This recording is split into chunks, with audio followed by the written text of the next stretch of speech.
welcome. Welcome to the end of the year or next year. I don't know when if we'll release this or when we'll release it. But thank you guys so much for tuning in, for being a part of the FrameForge Nation. They're trying to silence us, but we're here. We're here and doing it. They're trying to censor us. Yeah, dude. No, they don't want us to talk about all the movies we saw this year. Exactly. They were like, these guys have some prime information. We cannot be leaked. They're lay epic. They lay epic. They're epic That's gamers. What it said on the paperwork. Exactly. It's like they're too epic. They too epic. They have a little scroll.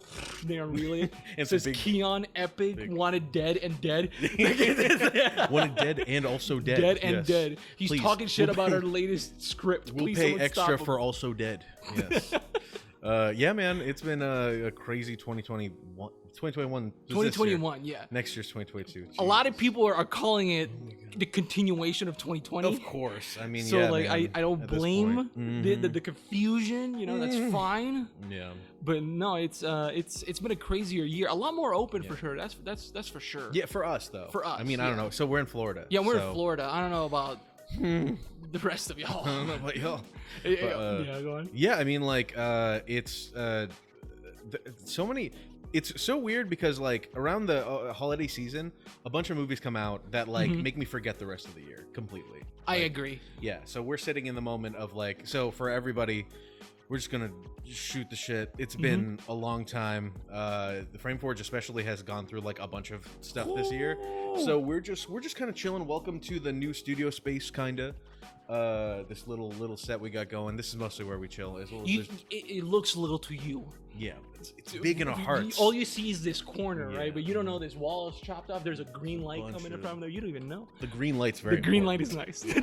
oh yeah, as well as it's all automated, so you can, let's see here.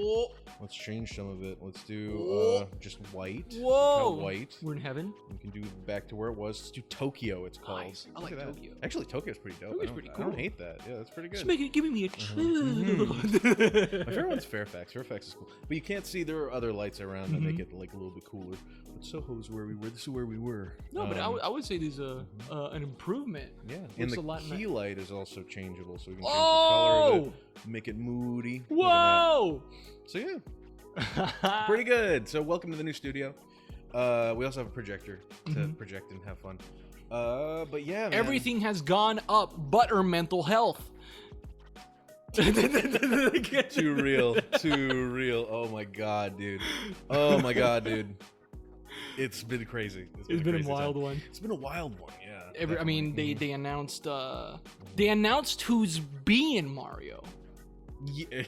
That was this year.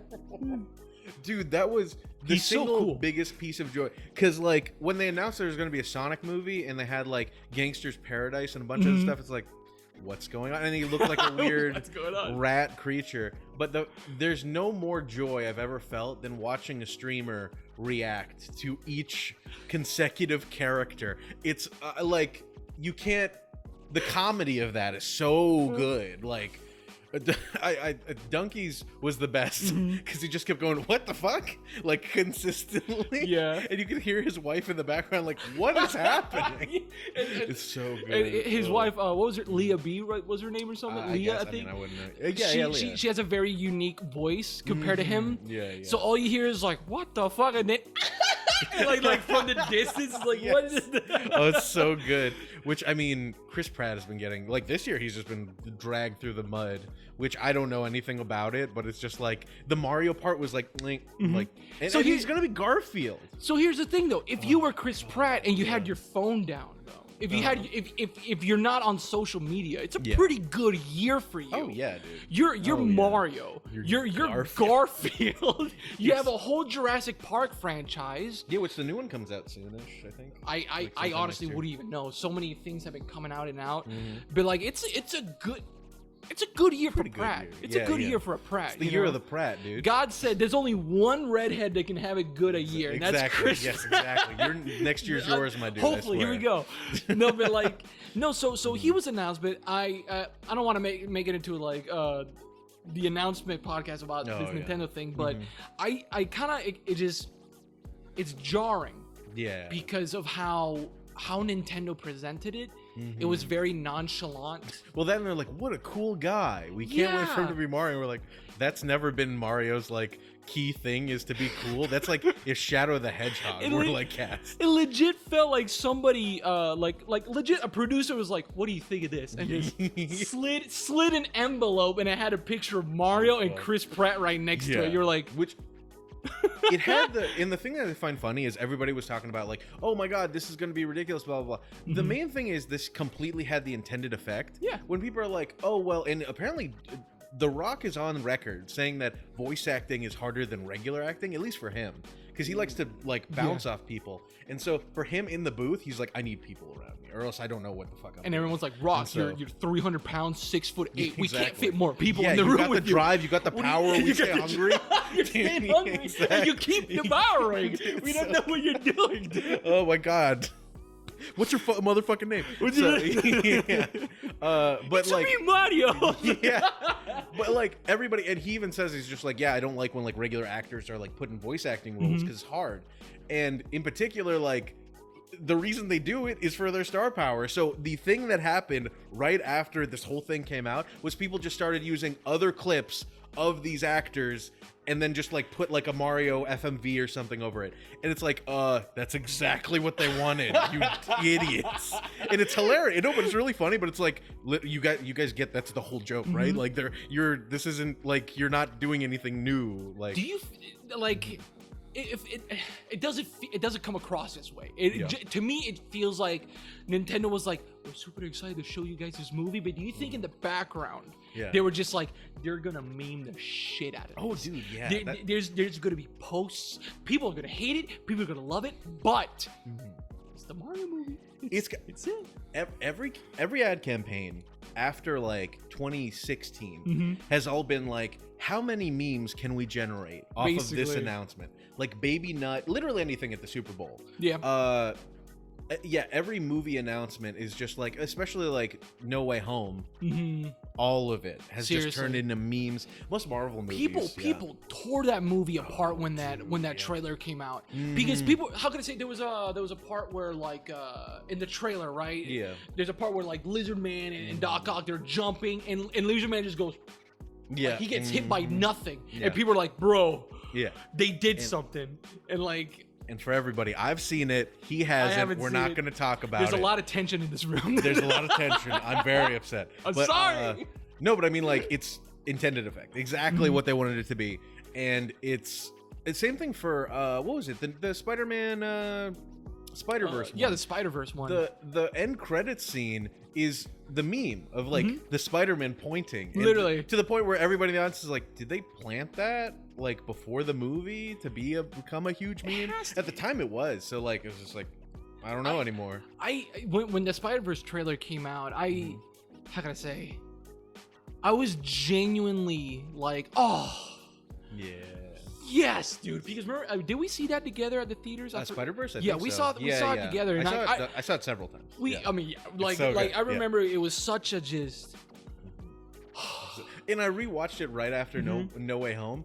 And it's so funny because like the big headline was like, No Way Home comes out and they're like, second highest rated Spider-Man movie. I'm like, yeah, because the first one was still Spider-Verse. Because it's like, oh, dude, it's so clean and crisp and like everything just happens perfectly. And No Way Home still has some fat on it, but it's like you can't do it outside of animation. Like they did it. Oh no, there's too much cool stuff that you can do in animation. You can kind of do it.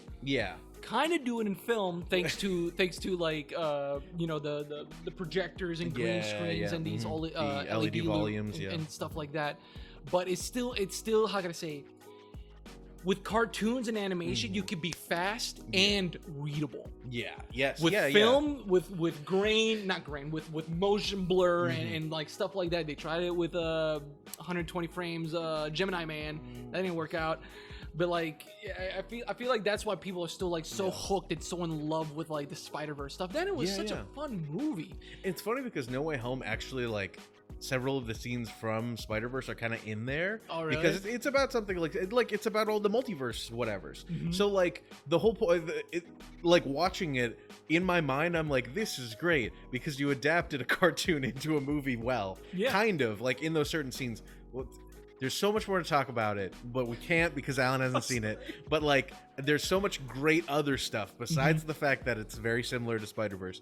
But like, it is really cool that movie, it like kind of achieves the same kind of thing. But I mean, Spider-Verse is just like, it is a masterpiece. It's so clean and good. Like, have you now? So going back to the whole Spider-Man thing, did you rewatch? The other movies? Yeah, the Sam Raimi ones before the other one. I rewatched all the meme scenes on YouTube. Dude, dude, Bully Maguire is the funniest meme. Like, oh, dude, everybody, if you haven't Googled like Bully Maguire and then just see all of it, people have edited him into so much stuff, and it's all hilarious. Because like, that's the thing that's funny about movies after a while. Like, same thing with Star Wars, like the prequels. You know, there's a bunch of like good quotes from the original movies. Yeah. But like the prequels, every quote has been memed to hell and back because you remember it as laughable. Same thing for Spider-Man 3, where like I remember specific moments perfectly compared to any other like Marvel movie. Do you think this not the Spider-Verse, but do you think the recent Spider-Mans, this is including like the ones with Andrew Garfield. Do you think those will be as memeable? Example, like we memed on Bully Maguire when he came out, and it was fun and all. I remember when at the end of The Mist, the guy shoots all of his family, and he walks out, and you see Bully Maguire like dancing. They just imposed him in there. Like it became like, oh, something sad happened to you. Yeah, like Joker happened, and then it's him and Bully Maguire on the steps. Do you think that in these movies, and this is like 5 years, do you think that they'll resurge as a meme? Like, do you think people will come back and look at the Andrew Garfield lizard and be like, bruh, that looks like one of the Goombas from like the 90s? Oh, dude, that's been like a thing forever, the Goomba thing. But like, I think that they're, because of this movie, like people are saying like, oh, Andrew Garfield's movie needs another one. Like shit like that. Like legit, there's like, that was trending on Twitter for a bit. They're like, we need a third Andrew Garfield one. Is he up for it? Who cares? It doesn't. I think does he want money? I think he wants money. That's the thing. But like, I think it's the thing about the memeability of everything is that the memeability comes from the fact of like, it was so bad it's good. Like, there's a cult classic nature of it. I really don't think the Marvel movies are going to be like, they're memeable because everybody knows them. Like they're the most bankable thing that everybody will have. They're the water cooler thing. It used to be football, now it's this, where like everybody will have seen this movie eventually. So you can make those jokes and people get it. Like, I'm trying to remember, there was like a joke from the Avengers movie that like somebody said, and in my mind, I remember being a kid and being like, oh, that guy likes nerd stuff like me, and being like, no, everybody knows these things. Everybody knows it. I could make that joke and everybody will get it, which is great, because now I don't like, it's nice to have that moment of just like, that's something we only get, but now everybody gets it, and it's better because now everybody's chill. You can walk into a giant packed mall and just go pizza time, and like people would join. I mean, maybe I don't know about maybe pizza time, but like the MCU jokes. Like, the MCU ones. Oh, man, I can't even think of any like I Am Iron Man or like any memes from those movies. I can't think of them because I don't use them. But like, there's a bunch that you see everywhere. Online. When it comes about meme moments, a lot of the ones that pop in my head is Guardians of the Galaxy. A lot of the slapstick to me is very memeable. Or like I'm Mary Poppins, y'all. Like, I'm Mary Poppins. Get that. Seriously, genius. Especially after that shot. Like, come on, it's great. You're literally painting the meme picture for them. It's also like, that's a good moment because it's like, oh, he's actually cool. Like, we always thought that this guy was a dickhead, but he's actually a kind of chill dude. He kind of gives a shit. That's pretty cool. Yeah, that's pretty laughing. Dude. Like, shit. It's a gamer moment that he gives his shit. It's a gamer moment going down and telling your son that you love him and how much you'll miss him and whatnot. Apparently, that was also a very good game. The Guardians of the Galaxy one. Was it? So I've heard good things, but like the rest of the Marvel games put a bad taste in my mouth. Like the whole other part of it. Like how they're comparing the Avengers game with any Spider-Man game where they added Spider-Man in the Avengers one, and him in the Fortnite, like apparently web slinging in Fortnite is more fun than the he's Spider-Man amazing. It's amazing. I played Fortnite literally yesterday with the web slings. It's amazing. I love that. I love that we're seriously really good. We're in a world where the most popular game in the world is better than the actual property that thing is from. Seriously. I mean, the best moment. The funniest thing I've seen is that now that Naruto's in it, that he does like a bunch of hand signs and he pulls out a Glock. Boop, boop, boop. He's like, he might be out of chakra, but he ain't out of options. He ain't out of fucking ammunition. I love He'll it. fucking empty you, dude. Dude, Fortnite, good for them. Good for Epic making everything ever. No, the swinging in Fortnite is amazing because they let you click on where you want to swing. Yeah. Which is like genius. And it also like makes it so that even if you like kind of hit the ground, you can still go up a bit. Yeah, you slide a little bit. Yeah. Like, you'll slide or you'll jump up and stuff like that. They made it good. Yeah, it's the kind of thing. I mean, I haven't played it, but it reminds me of like, hey, this is like an add-on, so we don't need to make it perfect, but like it's like for you to pick up and play, it works. Yeah. They literally made it as simple as possible, and like you click on a tree and now you're swinging, boom, you're great, and then you pull out your Glock and you start firing whoever. Sorry, go ahead. But speaking of Unreal, this is a big year for Unreal because they made those big virtual. Or, oh my God, like the virtual production. Yeah. Virtual production became huge last year and this year, presumably because everybody's now doing LED walls.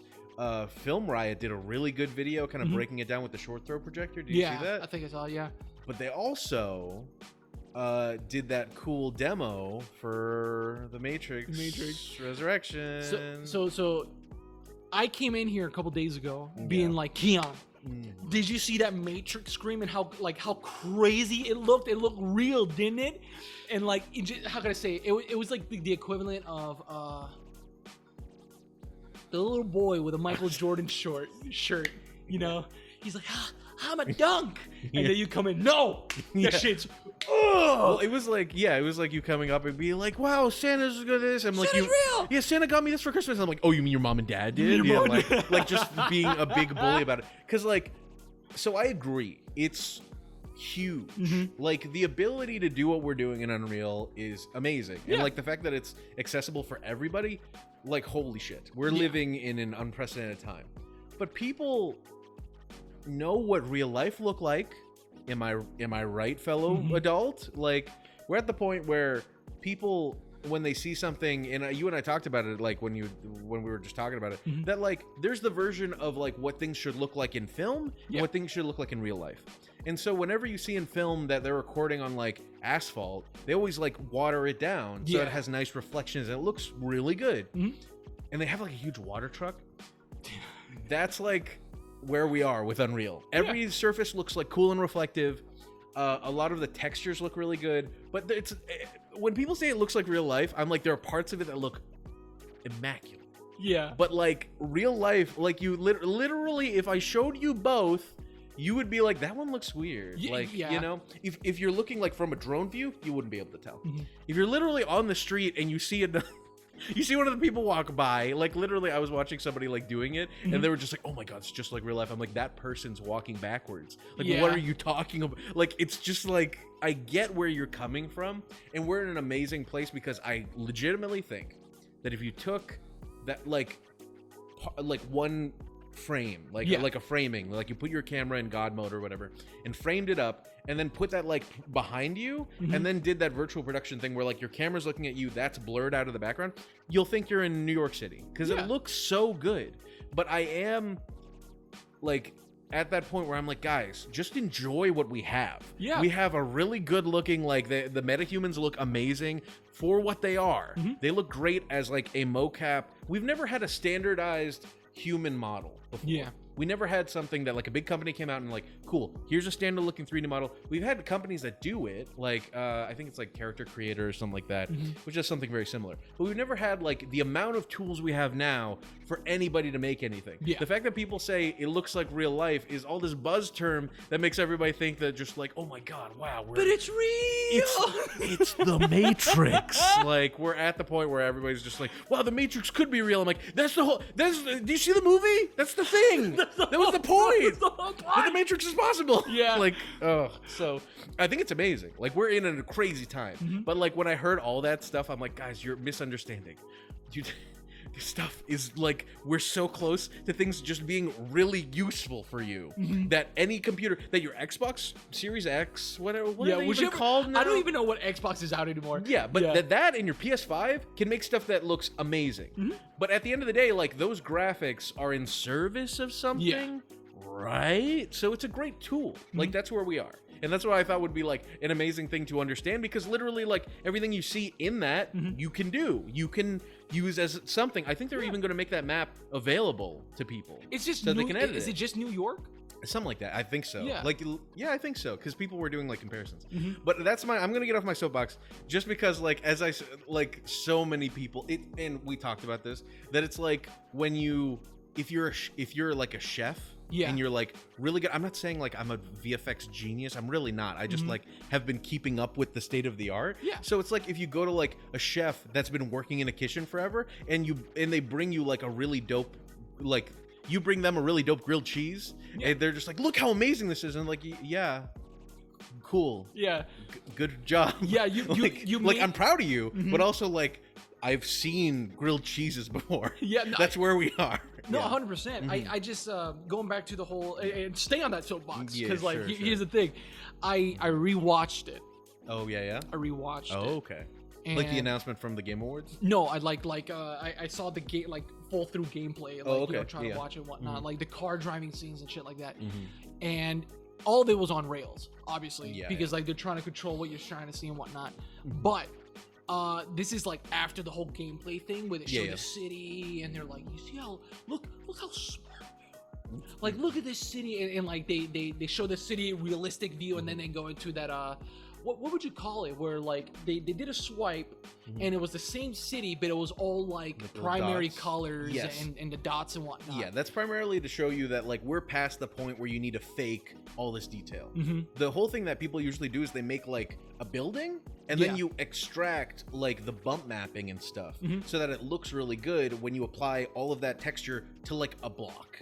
And then it looks like a building. But now they're like, no, here's the building. We gave you the whole 3D model. It's here. And it's like, that's amazing. Like, legitimately amazing technology. Yeah. But it's also, buzzword kind of thing. So they show the city, right? Like the reflections. You're like, oh, dude, this is a drone. This is real. Yeah. But like immediately after that, they cut into like a close up of like a kind of like upward shot of a building, like looking up at it, like, oh, it's splendor, and like the camera's like dollying forward, and you see like all the windows are like, oh, I can see the other building, but you start to see, and I immediately noticed this as soon as like you pointed it out, I start to see that the reflections start like either I'm calling it clipping because that's what it looked to me. It was like, oh, that's reflecting. Oh, it reflected a different building. Oh, okay, it's back to reflecting something else.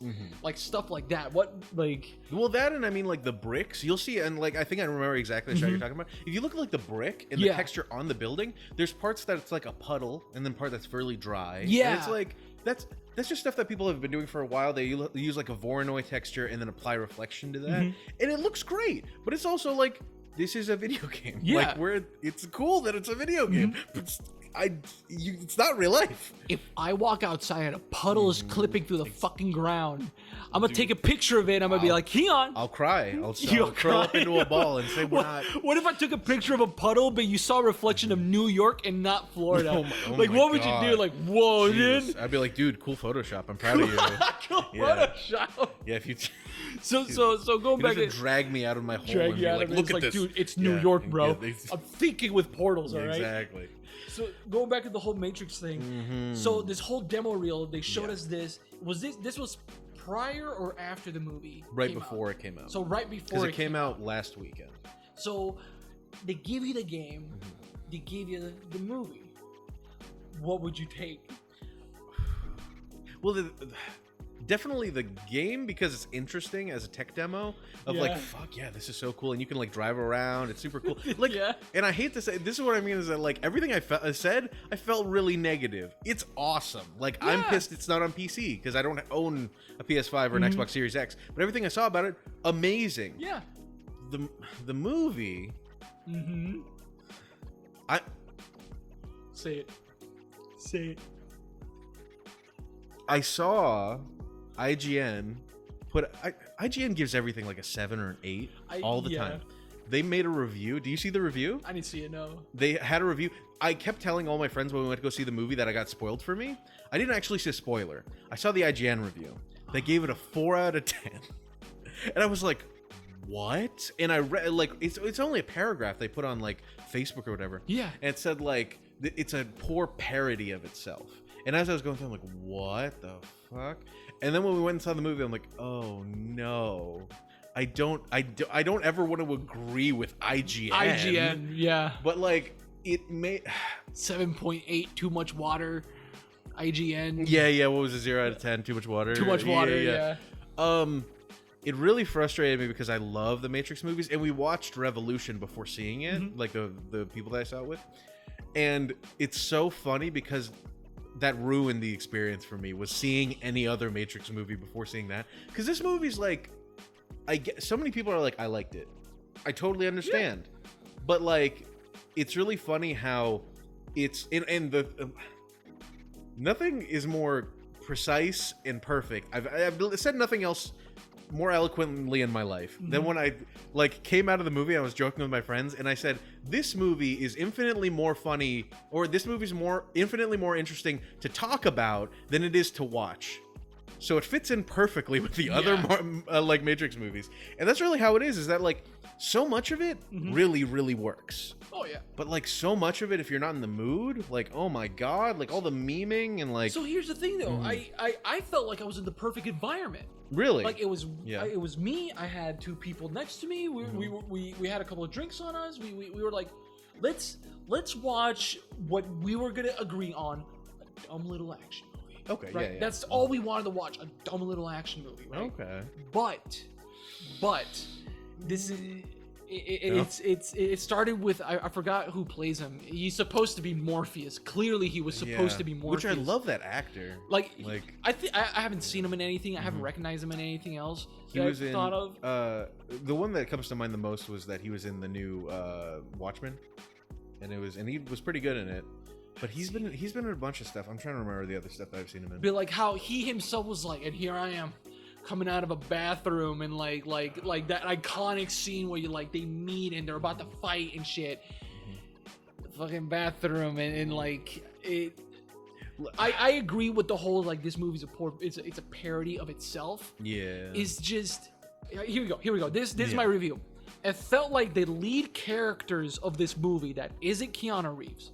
Everyone else but Keanu. Like I'm talking like blue hair. I'm talking Bugs. Bugs Bunny. That was her name. Was Bugs Bunny. Miss. Yeah. The White Rabbit. Which was fine. Like that shit. Like that to me is like clobbering on the nose. But okay, so hold up. It legit felt like these people wrote a fan fiction for themselves and then made it true. You know what I mean? I agree. It felt like somebody said, "I want to be Morpheus." Like kind of. I mean, yeah. Well, this is the thing. Like, I've spent so much time thinking and loving the Matrix trilogy, and I'm that asshole that will like defend to the ends of the earth the dumbest parts of it. I am like one of those people. And so I went into this to be like, well, I don't want to fanboy, like be one of those like, oh, it's not like I remember whatever. Yeah. But all of these movies that are like the next installment in a series that ended 20 years ago are like, they're fanfics basically. It's just like, well, you're never going to get what you want because what you want already happened, you know? True. Like you didn't even know you wanted it at the time. Yeah, exactly. So the thing about the new one that really got me, and I agree that it's just so weird for those new characters, is because it took, from what I understand, this is my like conspiracy theory about the entire thing. Literally in the beginning, the dude that's representative of like the industry said, "Oh, Warner Brothers is making another movie, and they're gonna do it with or without us." So we have to do it. That like, scene where he's talking to him or whatever. And, he's like, by the way, I'm Agent Smith. I'm like, it's like, let me rip the Band-Aid off. Hey, Keanu, so just to keep things clear, you're still Jesus. I'm still Agent Smith.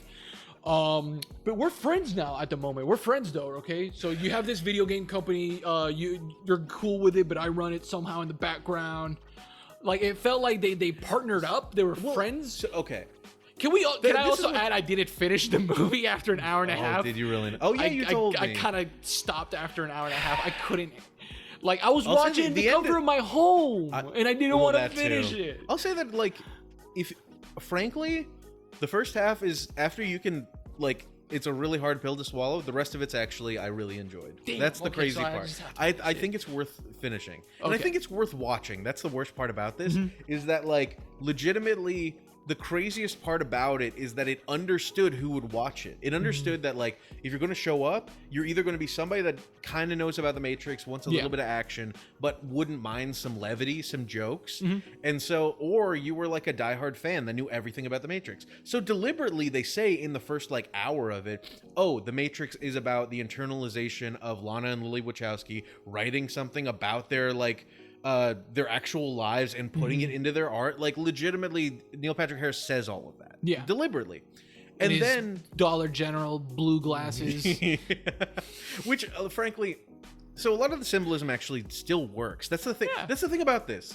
Why I say it's more fun to talk about than it is to watch, because so much of the symbolism is actually incredibly good. The thing that rubs me the wrong way is when you take stuff that really is amazing about the Matrix and the universe, and you realize that like they just either couldn't do it because of the limitations of what they were allowed to do, or the Wachowskis are just tired. Like, that's the thing about it, is that legitimately the last, and I'll tell you, the third act, there's some editing choices that I'm like, dude, this kind of, it's sad, because it felt like they didn't have the time or effort to fully realize what they wanted to do. There's literally the climax of the movie is like this realization moment, and then it's gone, and then the movie ends basically. And I was like, dude, do something with it. Like, I don't want to spoil. Do you care if I spoil it? I don't care. What? Sorry, Trinity flies like at the end of the movie. Okay. And because like Neo hasn't been able to fly the whole time, so she makes up for it, and it's like its own symbolic moment.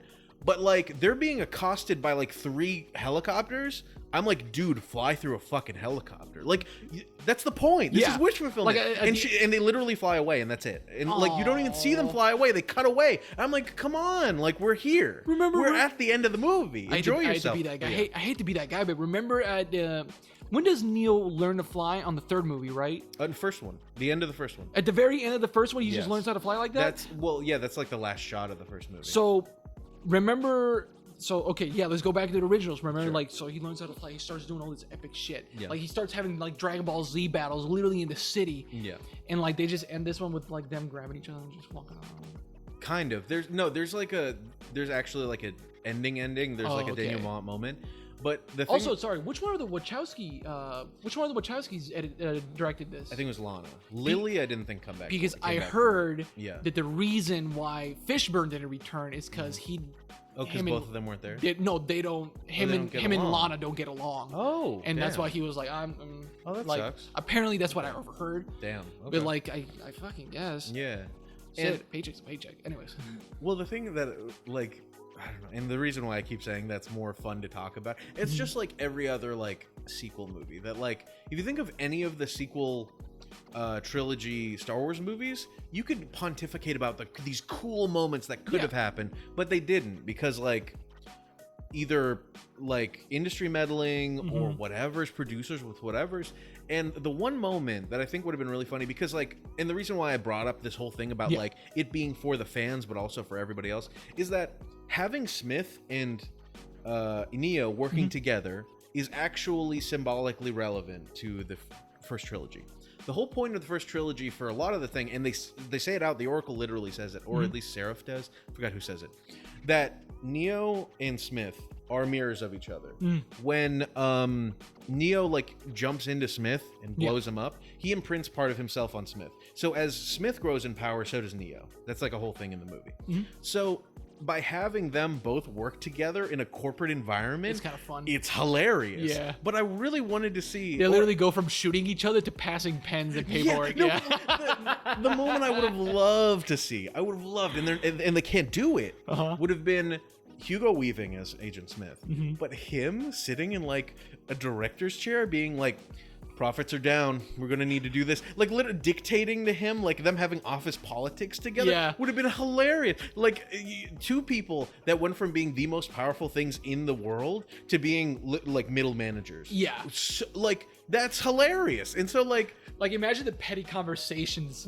Like, seriously. So for the new guy to come up, and I love the actor that played like Smith as an actor, but for him to come up and be like, hey, it's me, I'm new Agent Smith, and I got piercing blue eyes, and I'm super cool and radical, does a kickflip, like, you know, like, it's like, cool, I get it. And as well as you have the new Morpheus, but like both of them I think would have been way better as their own characters. Like the new Morpheus is technically his own character, but the fact that they called him Morpheus is frustrating.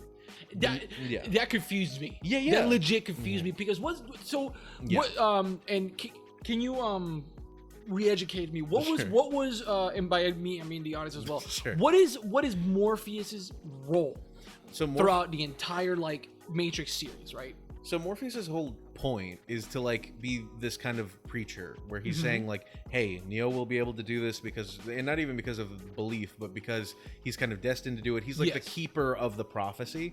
And so even though the prophecy is made up, he's still just like, no, I believe because I believe in this person more than I believe in the prophecy. And he like spends all of this time being like, no, we need to support them more than we need to support like these futile efforts, when in reality those efforts are also beneficial. Like it all worked in tandem, that there were people that were like, we don't believe in him but we still need to do this thing, while there were still people that are like, we believe in him.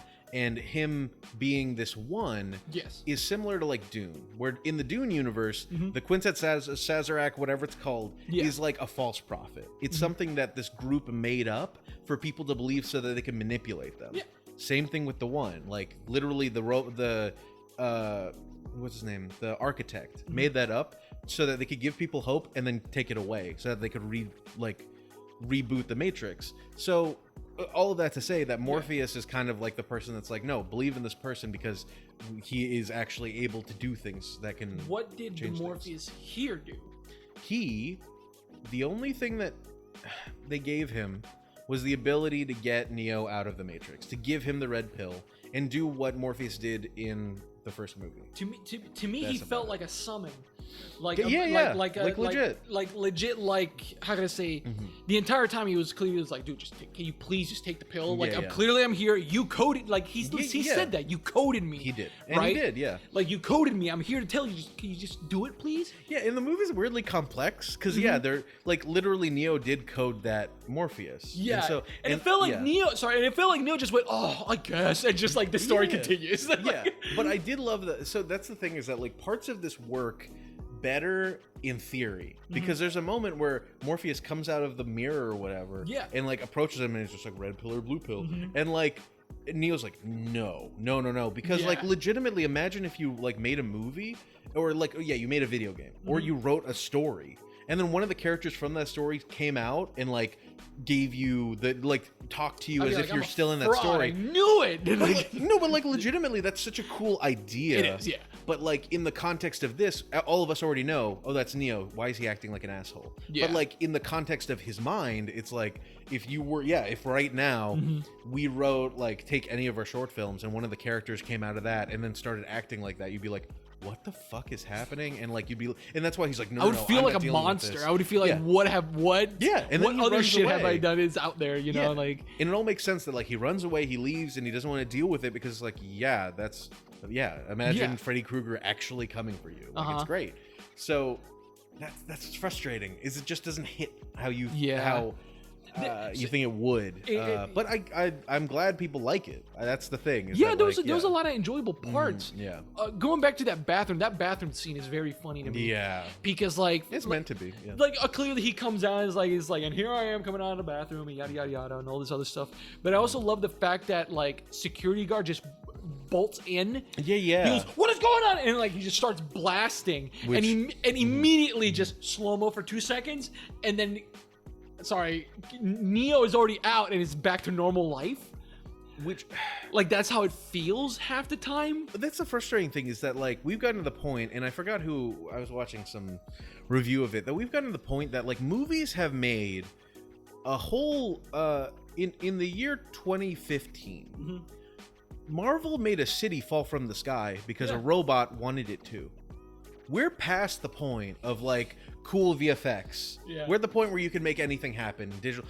In No Way Home, and this is in the trailers, Doctor Strange takes Spider-Man in a robot suit into a mirror dimension and makes a bunch of trains like and teleports him wherever. We're at the point where you can do anything. It's so cool though. So no, and that's the thing, is that you can't do bullet time now and have it be really cool and interesting. Now it's an homage to the Matrix, because like even when they do bullet time like as this extended sequence, and I thought it was actually really cool, it's still like, oh cool, That's you did something. It's not exciting anymore and like mind blowing that you did this cool like wrap around Neo and he's dodging the whatever, you know? So that's the frustrating part, is that like you can do as much bullet time as you want. It's not going to be exciting anymore. So what is something that this movie could have done that would have been exciting? Because like in the commercials, even in the movie itself, like you saw Bugs, I guess her name was. Sure. She's jumping from building to building. She's like monkey vaulting like off literally stuff and like parkouring. Breaking like structure and jumping off and stuff like that. Yeah. And like she's doing all this stuff. What is something that like this movie could have done that would have been like, oh, okay, that's cool. Like remember when Captain America had the chopper? Yeah. And like the thing goes, oh, he just flexes on everyone and everyone goes, oh, like it's frankly they do kind of do it, and you didn't see it because you haven't seen the ending. Of course, what was it? Do you want me to actually spoil it for you? Okay, so something that's actually kind of messed up. The first 3 movies got like a lot of flack for their like, this is a Columbine training video where they said like, this is the school shooter's handbook, and it's like, come on, it's not. But like there's visuals of like literally Neo and Trinity walk into a lobby and some security guards are just like, hey, do you have any like metal on you? And they're like, here's a bunch of guns, and they just gun down innocent people. But in that universe, it's like anybody could be an agent. In this universe, apparently, anybody could be a bot. So like anybody could be like a fake person. But from what I understand, I don't know if like they're actually bots, like legitimately they're just actually like a program, or they're people that they can take control of. Because they didn't do like the people don't turn them agents anymore. They just get this weird like black eyes kind of thing, and then they like assault you, which is frightening. Basically, because that's a human being. Like they look like a person, not an agent. So they could be anybody. So at the very end, the analyst, he hits a button and does swarm mode, and people in a city start jumping out of buildings to try to stop the main characters, and it's like disturbing to watch. And it's an incredible sequence because it's like literally this could only happen in this movie. They literally have a World War Z button. Yeah, like legit. And it's like such a messed up moment, and only the Matrix could do it. And so there's stuff in there like that that's like legitimately like, holy shit, this is disturbing. But I like the earlier comment was to say like, hey, bullet time is kind of boring now. So now we have to suicide a whole city, literally killing to do the thing. And it's really disturbing, but I like it has the intended effect, which is just like, these people are monsters. It reminds me of Metal Gear 5. There's a portion where you're playing. Oh god. Where like they're infected. They're infected. Like, well, and like in the radio, you're being told like, dude, they're dead. They're not people anymore. These are husks. But they're like beings. People you know. And so like as you're pulling the trigger, they're like, and you're like, ah! It's like it's awful. Or like I hate that moment. I hate that. There's this there's many examples of that. Just do they ever like reflect on that choice where they look over and like? Not really. No. Not really. Everybody treats it like nothing's happening. I mean, it's which is kind of messed up. It's kind of like.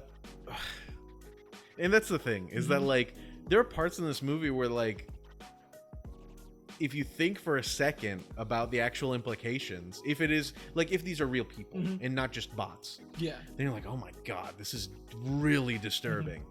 And I miss the good old days when there's like, at least they look like an agent, so that they could just kind of, you could have that moment. You don't feel bad when you see them fall off a building or get kicked by Neo or something like that. No. And the only reason that I still think that they're people is because people start jumping out of buildings and like dropping, and literally there's a couple in bed, and the guy gets up from his bed and starts walking to the window, and his like girlfriend says like, hey, what are you doing? And then she screams because he jumped out the window, and it's like, and it's a cutaway moment, but I'm just like, this is disturbing. Like, and so there's moments of this movie where it's just like, this is like so dehumanizing in a lot of ways, and it plays into the disturbing nature of the Matrix and how dehumanizing it is, and how it's a system that's built on some oppression, and that's the whole point of the Matrix series in general, which is great. But like the visualization is just like, holy moly. And that's what I mean, is that like in theory and in like any sort of discussion, amazing to talk about. All of that is symbolic of this new system that the analyst has built that's different than the architect. Because the architect was some Colonel Sanders looking motherfucker that had some really antiquated looks at things. That's why he talks like a robot, because it's like, hey, you know the oppression that we're dealing with? Yeah. That's 100 years old and really annoying to listen to. Yeah. And so that's the point of that scene. And so the new analyst, played by Neil Patrick Harris, is like a woke douchebag. Yeah. That's like a Silicon Valley bro. So the whole point of it is like we're in a... Follow the bell. Yeah. Yeah. We're in a situation where it's like, cool, we have a different state of oppression. And let's talk about it in the form of the Matrix. Yeah. Super cool. But holy shit, there's some really annoying shit in that movie that made me very upset to watch it. That was all at the beginning. I personally... As well as it made the MMO canon. The Matrix MMO? Yeah, the Matrix Online is now canon because of this movie, and I'm so about it. It's great. Like, the Matrix Online is so cool. What about the game? What about the shitty, awful game? Where... Oh, Path of Neo? Yeah. Well, Enter the Matrix was already canon. Path of Neo, it is, but it isn't, because there's parts of it that's different. You fight a giant Mr. Smith at the end. So no, it's not canon. But like parts of it are. Yeah. Which literally, Lana and Lily, like, they have a cutscene where they're both like stick figure people, and they just talk to you, and they're just like, we thought that the ending would be funnier if it was a giant Mr. Smith. Like, they just talk to you as the player. It's great. Like, it's awesome. I see, and that's the thing, is that I love the ideas that the Matrix puts out there. It was just really frustrating to see how either Lana and Lily were pigeonholed by Warner Brothers, or they just felt like, hey, it's over. I don't need to be subtle with you anymore, because you've analyzed the Matrix so much that I'm going to talk to you like an adult. But I'm a little baby boy that wanted them to talk to me like I had read a philosophy book. That's just my problem with it, is that I wanted it to have the same tone. But ultimately, like, the movie's fine, and I'm glad that people really like it and they can get past the stuff I can't. Yeah. So that's what how did you feel about the part where it goes like, oh, I missed you? It just goes... It would have been better if Hugo Weaving said it. Hugo Weaving, or like, going back, I think it's really fucky how, like, how can I say, this entire time they're kind of just, does Neo know he's like, okay, I made this game, like, this entire time he's like on that. But can we also talk about the fact that how fucked it is that, in a way, both Smith and the architect, or whatever his name was, were literally just manipulating Neo just to keep him alive. Yeah.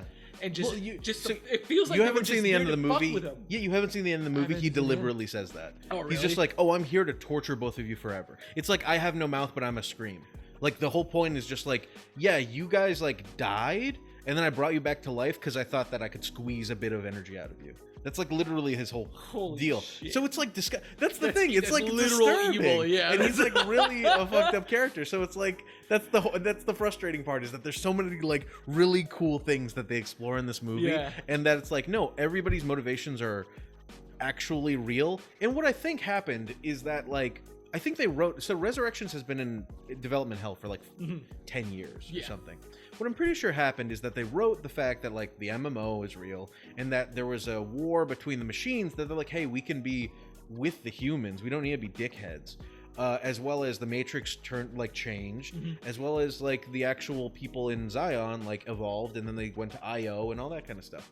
So there was, I think, like maybe 45 minutes of like, this is all the stuff that we want to keep in here. And then from there, Warner Brothers was just like, hey, well, we're trying to reinvigorate all of our properties, so you should make a new movie. Well, we kind of don't want to. We're gonna do it if you don't want to. So they're like, okay, well. Now, do you think they wrote that part? Like, you were just talking about, it's like, well, they literally say Warner Brothers is going to do it whether you want it or not. Yeah. Did they do that, like, knowing, is this pre or post Warner Brothers being dickheads? This is I'm completely certain. Yes. That they showed that to a Warner Brothers executive, and it was just like, are you going to make the movie? And that's going to be in it? I don't care. Yeah. Like, deliberately, they were probably like, oh, that'll humanize us, because then you'll put it in the movie and it'll look like, oh, we can take a joke, when in reality, they're just making a buck, and they really don't remotely care what you put on their platform. Yeah. Like, as soon as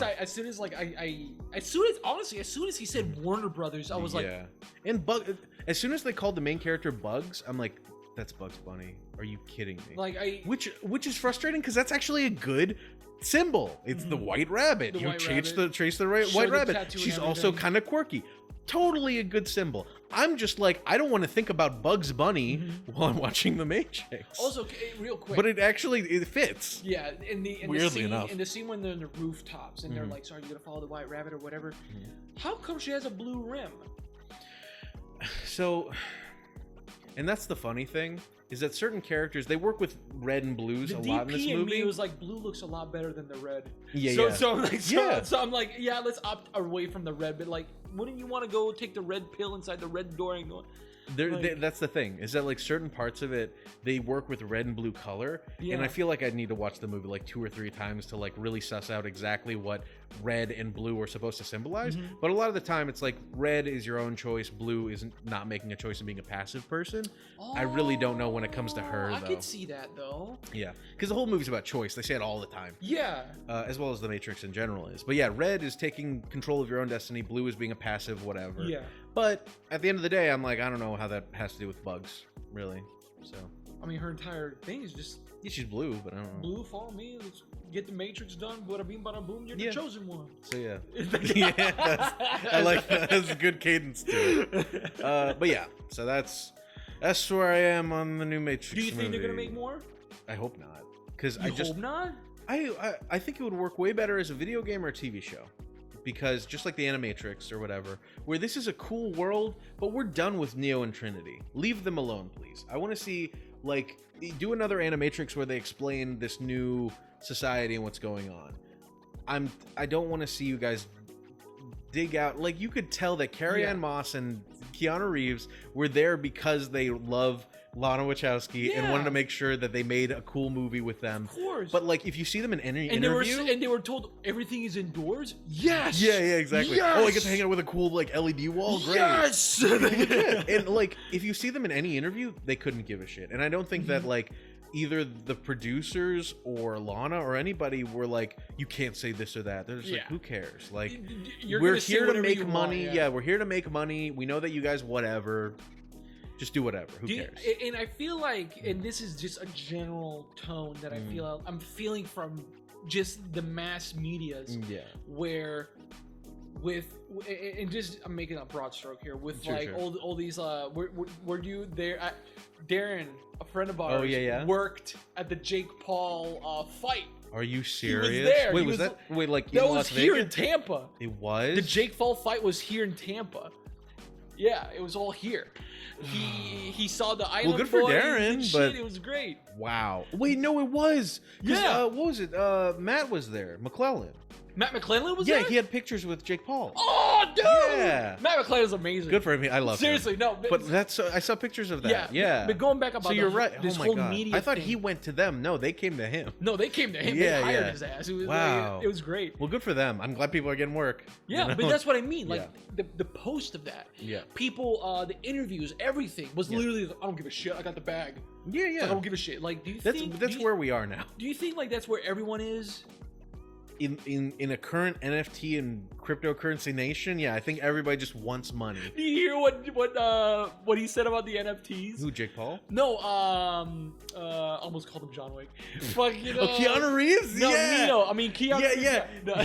I saw that interview. It's and that's what I mean is he doesn't give a shit because they're like, oh yeah, they dropped like 100 NFTs for the launch of the thing, and he's they're all signatures and they're all unique. Yeah, would you want one or would you want to do your own drop? He's like, are you stupid? Yeah. Oh, you want me to get a digital thing? Like, and they're all unique, and he's like, you mean replicated? And like he starts laughing at his own joke, and it's like, because he, like everyone else, understands how a computer works. Like, it's like, why do you benefit from getting a picture of a monkey that like people putting value on stuff? That's it.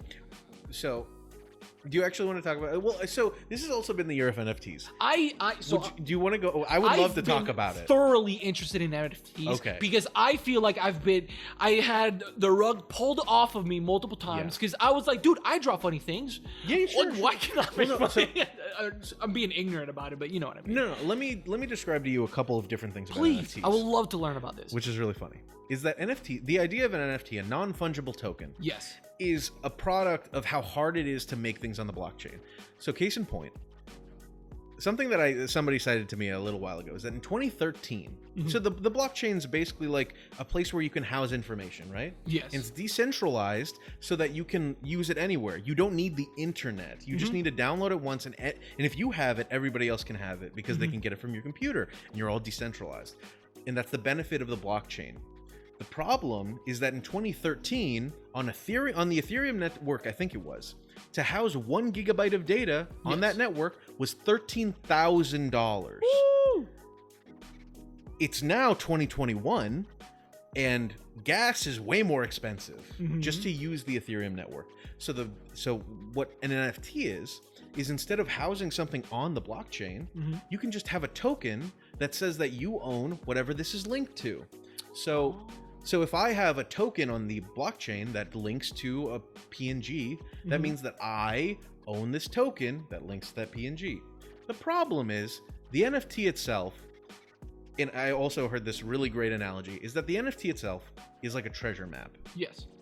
And that the treasure is the item. So if you right-click and save an NFT, you have as much as the actual person that owns the NFT because they have a treasure map.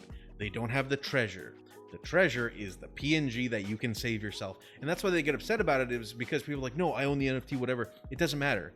Because, and this is very important, is that if the website housing your NFT goes down, you now own a link to nothing.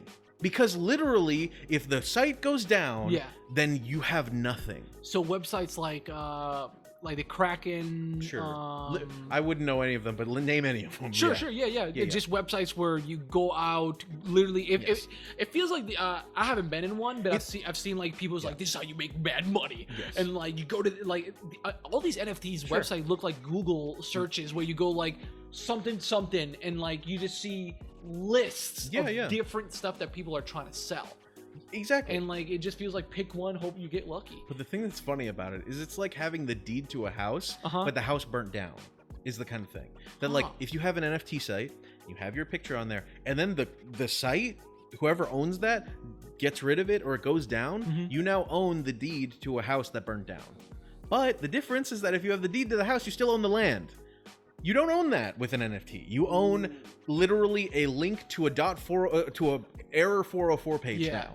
That's where you are. Shit. The other thing that's messed up is because you're now doing art sales, like art selling, but which were already like super like weird and like all over the place. But now you don't need the art. This is where we are. So this is the thing about cryptocurrency and about NFTs.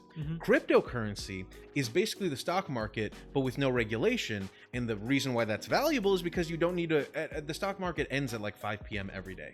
They have the final bell. It's done. No more trading for the day. That doesn't exist on the blockchain or any of the cryptocurrency market, because that can be traded all the time, any day. What we're finding now is with the advent of the internet and all of these technologies is that people are now being like, oh, we don't need art sellers. We don't need the stock market. We can do it ourselves. And what people are finding are the pitfalls of why we have regulation on those, because you get usually pumped and dumped. That's the problem. Yeah. No, so people are spending all this money. Get yourself a Bored Ape. And they're going to these events to meet other people with Bored Apes, and from there it becomes like a rich person mingle and like let's trade information, exchange whatever. Which is how it's always been. That's the same thing with art collectors. Like, that's what I mean. Yeah. Like it feels like, at least in this one publicly, like people like Lil Baby, people like Jake Paul, these influencers and famous people are being part of it. Apparently, Sylvester Stallone has a name in this. It's like any other like thing that's exciting and new, is that everybody's trying to get in on it. But the thing that's interesting about it is that it's always about all those people. If you want to do it, you need to have some sort of attention on you. Yeah. If we launched an NFT, no one would buy it or whatever because they don't really know us. Exactly. Like we're not Sylvester Stallone. You wouldn't buy and it's the same thing with like those eBay listings. It's like, I have a tissue that Sylvester Stallone used and signed. Yeah, I'll buy it for $100 because I care about Sylvester Stallone. Yeah, that's the whole thing. The thing that's crazy about it, and what I was getting to a second ago, is the fact that we're at a point where, and I think you've probably already seen this Twitter tweet, but it really solidifies how much of a crazy thing this is. Yeah. Let's say I have $10,000 in Ethereum. Sure. Okay, I have $10,000 in Ethereum. I make an NFT that's literally a stick figure.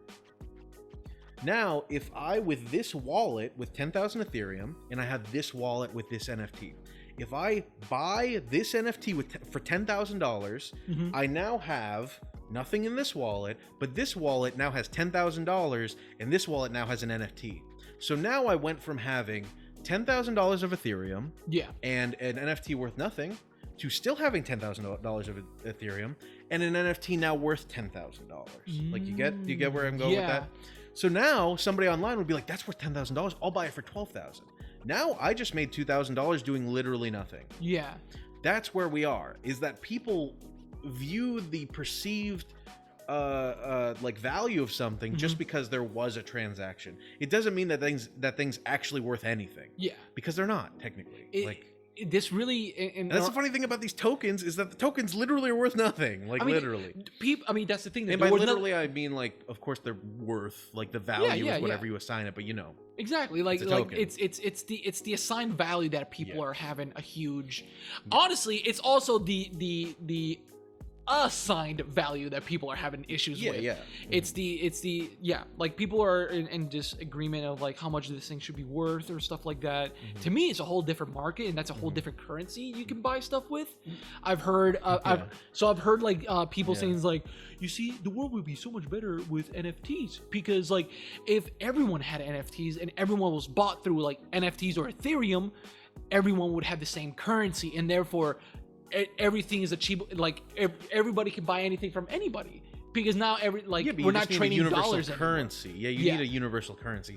NFT is a poor term for it, because I mean, more Ethereum than NFT. A cryptocurrency or something. And you're right. I mean, that's the whole point of Bitcoin and any cryptocurrency. It's meant to be a one-stop, like, currency.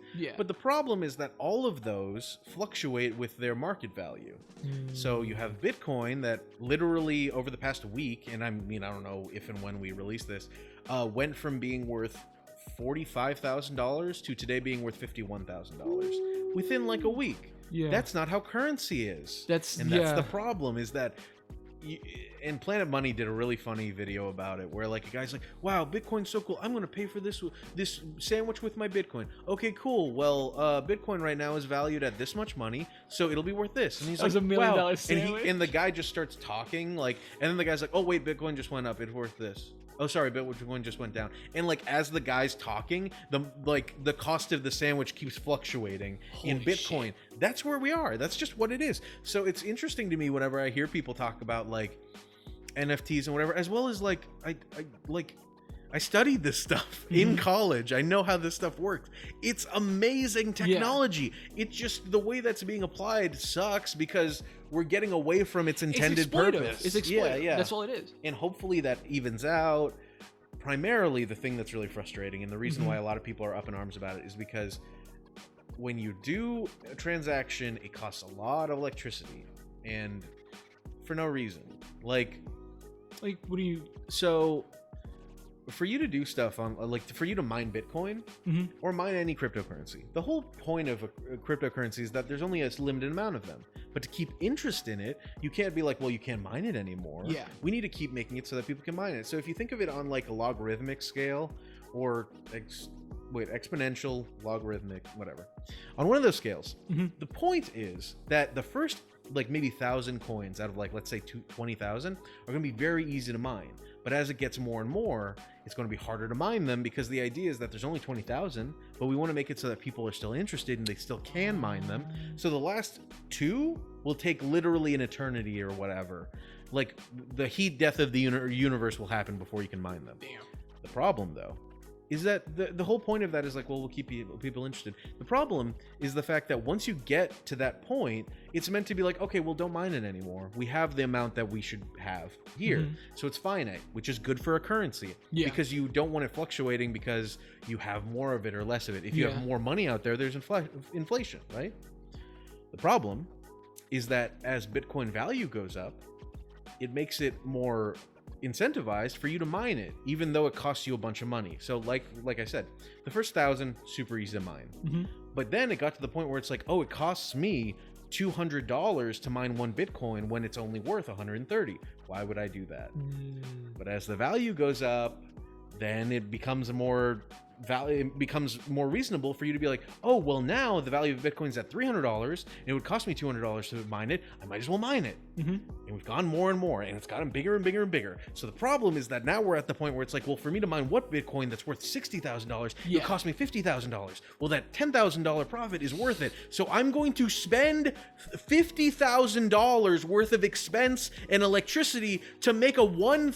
Like, that's where we are, is that people are spending so much time and effort to mine Bitcoin because it is actually worth that much. And that's where we are with Bitcoin. And it's the frustration, is that we're at a point where it costs so much time and effort in processing power and electricity, and you're taking my damn NVIDIA graphics card that I haven't been able to buy for 2 years to mine something that's literally not worth anything more than what we value it as.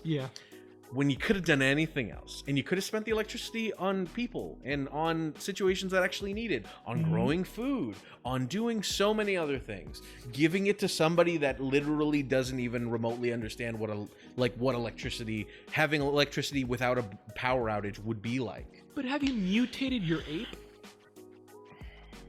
The thing that's also sad about that, what you just told me, the thing that's amazing and I love. You ever heard of cryptocurrency? Not the cryptocurrency, crypto kitties. Do you know what a crypto kitty is? I have, yeah. But, like, tell me. It's 10 years old. Yeah. It came out when, like, Bitcoin was a thing. NFTs have been around forever. A Bitcoin technically is an NFT. Can you explain to them what a crypto kitties thing is? A crypto kitty is a cat that you buy literally on the blockchain. What we're seeing today. It's been around. A cat. It's been around forever. Yeah. This was the meme. People were like, that this PNG of a cat is worth $100,000 because you buy this cat on the blockchain. Now you have this cat, and then you can breed it with other cats to make new cats, and you can have a bunch of, and you can keep going. Yeah, that's completely mundane now because all of the NFTs, like, I don't want to say scheme, it was like systems. It was just a cool, like, okay, let's just literally just play with code and see what comes out. Yeah, right? Let's just fuck around with like a Pokemon style little thing drawings on there and codes and stuff. But then they became very rare because it's like, well, if you were to breed this kitty with that kitty, you could get one with a dragon tail, and that's worth $100,000. That's a rare drop. Now it doesn't even matter because you could buy a monkey for $1 bajillion. Dude, like, that's the funny thing, is looking back on that, I'm like, how quaint. How cute of a time that we thought something worth $100,000 was a lot. People are looking at grandmas and granddads and being like, you collected Beanie Babies? This is only worth $500. Look at this. Look at this bored ape. Look at this PNG of a bored ape. And here's the thing, though, too. Like, the whole NFT things is starting to, how can I say, it looked like everyone was like, oh, it's gonna be a fad. Well, have you seen what Bored Ape, Yacht Club, what are they called? Punks. Yeah, I know what you mean. And Pixel Punks? Pixel Punks. I've seen those ones, yeah. And that's somebody else, too. They're collabing with clothing brands. Which of course they are. I mean, so if you thought like Jordans or like your shoes or your pants or whatever, like polos you like, imagine a polo with a little NFT monkey. Now it's worth so much more because of that. I hate it. Like imagine having your own NFT and then being like, dude, I want to put this NFT into my branding of clothes, and then just selling that. When you say imagine, I'm like, I don't care. Like that's the thing. I don't want to. Yeah, well, like but I mean, like when you say stuff, it's just like, but have you mutated your monkey? I'm like, why would I? Why would I? I don't mind having the same thing everyone else does. I want to Google it after this, but there's probably hundreds of people with this shirt. I don't care. I don't need my own shirt. But if you flip it inside out, it's a different color, and that makes it. I mean, wow. You know what I mean? Yeah, no. But there's this video of Little Baby. He's a rapper. He's having it looks like his friend is guiding him and how to mutate his Bored Ape. And like the shot is literally him going.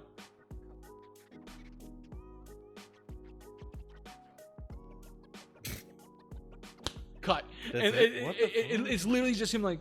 It looks like he's trying to understand what's going on. It's like, that's where we are. Yeah. It drinks the potion, mutated. is it worth more or less? Like, it looks like he did that look and that's the frustrating part. And you've perfectly gotten us to what I think is the end of this whole problem. Yeah. Is that if we look at it from a utilitarian standpoint, I think that this is bringing happiness to some people, and we're seeing the breakdown of where money meets value, and you know how people can manipulate that. But ultimately, people are spending so much time and effort doing this and learning this versus learning remotely anything of substance whatsoever. And I mean, we're talking about movies right now. Like, it's not like we're curing cancer. Yeah. But at the same time, like, there's stuff that you can do that can, like, learn and, like, you can study and become a better person by doing these things. Like, legitimately, what was his name?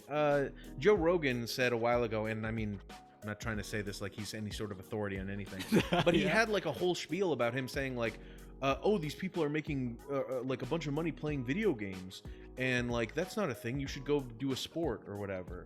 And like everybody got up in arms about that. I'm like, dude, playing video games is fun, but like becoming an esports whatever is hard to do. It's a whole hobby. Commitment itself. This channeled, and we love making videos for you, but like this isn't paying our bills. We need to like do something that is actually going to be able to fulfill us. And it's fun making these videos. I feel like I'm becoming better every time we make a video, but it's not like something that it's not something that's going to solidify the rest of your life.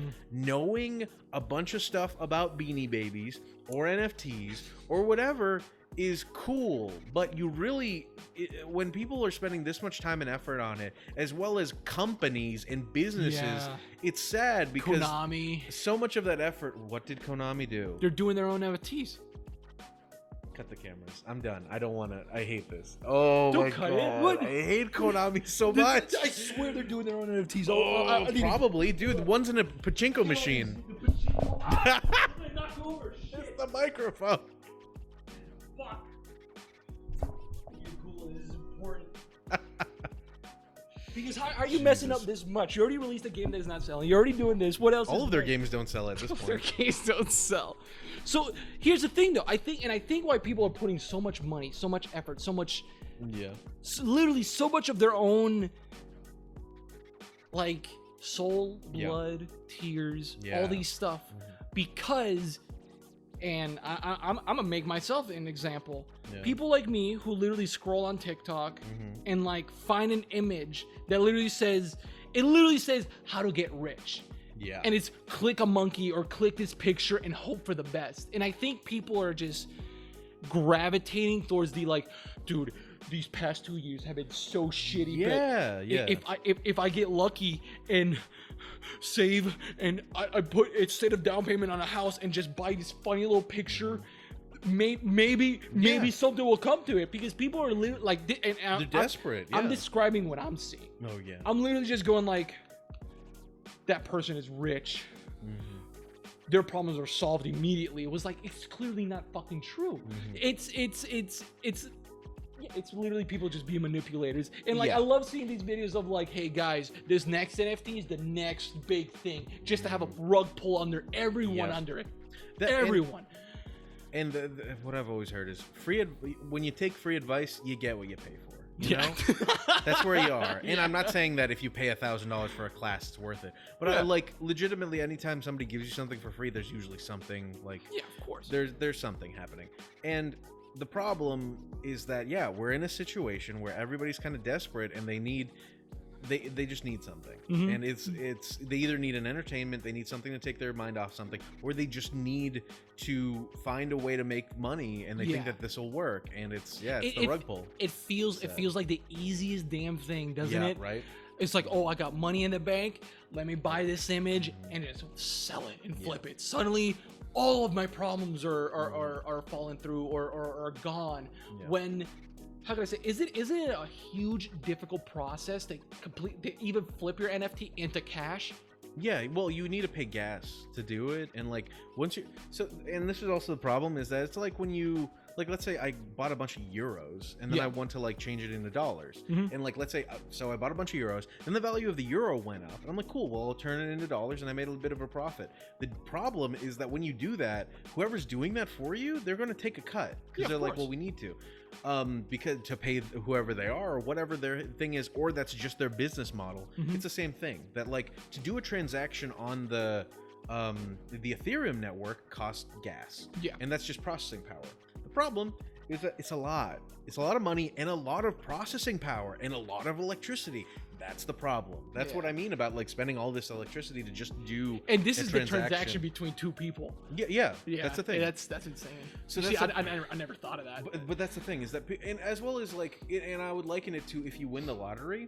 Let's say you win $100 million. And they're like, cool, I'm going to buy this yacht for $100 million. And then you go to collect your $100 million, and they're like, you need to pay 30% of that in taxes. So you come back with $60 million. And you're like, well, I already said I was going to buy that yacht, and now I'm the yacht's debt. already I'm in debt $40 million. And it's the kind of thing where like people will be like, cool, I bought this thing or whatever, or I made this investment, and then when they actually get the return on it, they actually had like a bunch of taxes on it, whatever, and it's really not as worth it. Even I'm not saying it's not worth doing that, having an investment, but at the same time, like there is so much complexity. My biggest problem is when people get cartoon brain. Like, oh, I'm going to run and then I'm going to like slightly be off this cliff, but I'll be okay because I'm Wile E. Coyote. That's not how that works. Like, you need to understand that like if I hammer two pieces of wood together, it's not like as strong as steel, you know? Like we can't pretend like everything's Ed, Ed and Eddie. You know? So, I like the Code Name Kids Next Door. Literally grabbing a bottle, flashing a flashlight through it. You have a laser. No, exactly. That's not how shit works. There's also like within purchasing and doing these transactions, the artist also takes a cut. The website takes a cut. Apparently, that's how they make their money. Just every people all around, everyone they all have to take their cuts, buddy. Sorry, I hate to tell you this. And suddenly that $10,000 NFT was actually worth more like 5 or 6. Because like the rest had to go to somebody. This has to go to that. Also, apparently, and this is just what I've heard, even you own that thing and you try to like to sell it somewhere else or something like that, that, how can I say, the artist still gets a cut. Like no matter where or how you sell it. And like, I'm like, how do you track that? That's a little crazy. There. It's part of the... Good for you. But like, damn. It's part of the contract that like when you, like the token itself has part of that in it. And like, and that's the most frustrating part is it's incredible technology. Like we're in a time where the blockchain and all of the stuff that's coming out, like people are doing with it, is really interesting. And we're going to see an incredible, like something that a lot of people are trying to do is just make, like, you know how if you file your taxes, you have to like you have to do your own calculation and be like, well, this is how much I owe, I think. If you're wrong, they'll jail you. You know, you'll be destitute. Fucking you know? They're just like, well, why don't we just keep that information on a decentralized on the blockchain? Let's take all of this kind of information that if it goes up in a fire, we're all screwed, and put it on like some sort of decentralized place so that in the event of a disaster, we have it somewhere. There's incredible opportunity for the blockchain and for NFTs and for cryptocurrency and all this other stuff. But people are using it to do the dumbest thing. And the problem is that it used to be like, oh, you're using the internet to watch cat videos? You know this took people to the moon. It's like, yeah, now people are spending that time and processing power that you could use to like unwrap the genome or like cure cancer. Selling a monkey, like Christ, return to monkey. It all goes back to return to monkey. It legit feels like the world is not stopping, but pressing on the brakes a little too hard for these NFT stuff. You know what I mean? Like all these companies, all these other people. I'm wondering what's gonna happen when the artists eventually pass away. What do you mean? Like Bored Ape Yacht Club. What happens when the artist passes away? Does the NFT go up? No, it goes to their wallet. Like the money just keeps going to their wallet. The problem with Bitcoin is that like the money doesn't go away. So one dude has been spending probably the past 6 years rummaging through landfills because he threw away a hard drive with 10 Bitcoin on it because Bitcoin wasn't valued at anything. I think it was 10. I don't know, but now it's worth $100 million. Yeah. So now he's spending, like I said, he's spending probably $60 million to get back $100 million. And that's the thing, is that this doesn't go away. It's not meant to it's not meant to be something that evaporates and that you could be like, oh well, there's that money there, I'm going to put it here. It's a system, and so the money is somewhere. It just needs to be in a wallet or something. So that's what's going to happen, probably. I thought it was going to be like you know who Virgil Abloh is? No. He unfortunately passed away this year. Oh. He creative director of, I think, Louis. Oh, really? Louis Vuitton and Off-White. Off-White. I saw that. As soon as he passed away, the day after, every single Jordan parachute that he's ever collabed with, 20 grand. It just, everything skyrocketed up, and I was like, how, like, it feels vile. It really does. It kind of feels vile to be like, I'm gonna buy this thing when it's gonna die and then sell it. We're like, at least that's how it feels with me. Because when I buy my shoes, I wear the fuck out of them. You know what I mean? Like, I'm not like anything like that. But did you know Stan Lee has NFTs? I bet they're using his name to sell NFTs. That's where we are now. That's where we are. Remember when we talked about movies? I'm really just, I feel like an old man yelling at the clouds. Yelling at the clouds. Where it's just, I legitimately consider it a Lovecraftian monster at this point. Like the whole blockchain thing, because you can't look at all of it at once without going insane. Like you really just can't. I barely understand. And case in point, a friend of mine told me, he's like, "Oh, did you see this horse racing NFT?" I'm like, "What the fuck are you talking?" Horse racing? There's actually a blockchain style or NFT style game where you bet on virtual horses and you have like a stable and you can breed them and all this thing. And it's like a cool idea. I wish that was just a fucking video game and not linked to NFTs. Like, that's the problem now. It all goes back in, dude. Remember back in the old days of the 360s, where it's like, dude, I have a 360 with an account that has all these achievement scores, also all these games in it, and all this other stuff. I'll sell it to you for $200, and like, dude, we're selling RuneScape accounts. Accounts with the best unlocks and like best gear, bro. Dude, I played It Takes Two like this past weekend. Nothing is more enjoyable than couch co-op. Like just playing co-op is great. Just playing a co-op game with a friend and just being like, this is so nice. Like, I'm just enjoying this. I don't need to think about getting the DLC for this or like the update I need to download that's 20 gigabytes or whatever. Like, it's return to monkey. We gotta just play your GameCube until you turn around with that friend and you play Mario Party. Yeah, exactly. And then suddenly couch co-op is a little too intense. The new Mario Party is so much fun. Dude, it's so fucking toxic. Apparently my little brother told me this. He's like, dude, I play as I think he plays as Goomba. Do you play as Goomba in that? Yeah, I think you might be able to. Like Dry Bones or something. Oh no, it's the Goomba emote or something. Dude, those emotes are so funny. The emotes, whenever something awful happens. Toad. Yeah. Toad is like, nice game. Yeah, like, that one. Yeah, where he like, no, but it's so funny because he has like a blank stare where he's like, just, good game. Good game. Yeah, and it's like, congrats. Yeah. It's so good. It's great. Or the pink Yoshi, dude. Good for you. Like that one, like, dude, that's so funny. And people just spam them. Dude. People, somebody got a star, and like the only thing they do is hi. Hi, I got a star. It's so funny how the toxic ones are not even remotely close to Bowser. Like, you choose the other ones. You go hi. Like, hello. Nice game. Nice game. The Toad one is really good. Nothing funnier than obliterating everybody in a mini game and just say, I love this. Yeah, nice. Great time. Great time. But yeah. On that note, I think we've talked long enough about movies. Woo! And there have been some really good ones that came out this year. Like Shang-Chi was actually pretty good. I enjoyed Shang-Chi. I saw that on Dolby. Yeah, right. Dune was. I love Dune. Dune, I hear, is magnificent. Did you see it? I still haven't seen it. I'm sorry. You missed it in Dolby. It was so good. Was it? I hear that. I tried watching it on my TV and I was like, no, not get out of it? here. Nope. No. I'm sorry. At least for the audio quality. Dude, there's a thing in it. There's like a superpower called the Voice. Yeah. And like if you don't have a stupidly huge surround sound system around you, you don't get to enjoy the like fucked up like. What about Green Knight that came out? Green Knight got a dual release. Yeah, I was surprised it came out again. I was like, what's happening? We're gonna release it for Christmas. I didn't even know it was a Christmas movie until I was like, which man, I still need to see that. Like, it was really good. What else? And I watched too many like kind of man movies this year. There were some really good ones that I saw Halloween Kills and it pissed me off. I heard it was real bad. It made me so mad. Isn't it like more about the town than it is about? It's about the town. It's about how shitty this town is at dealing with this guy.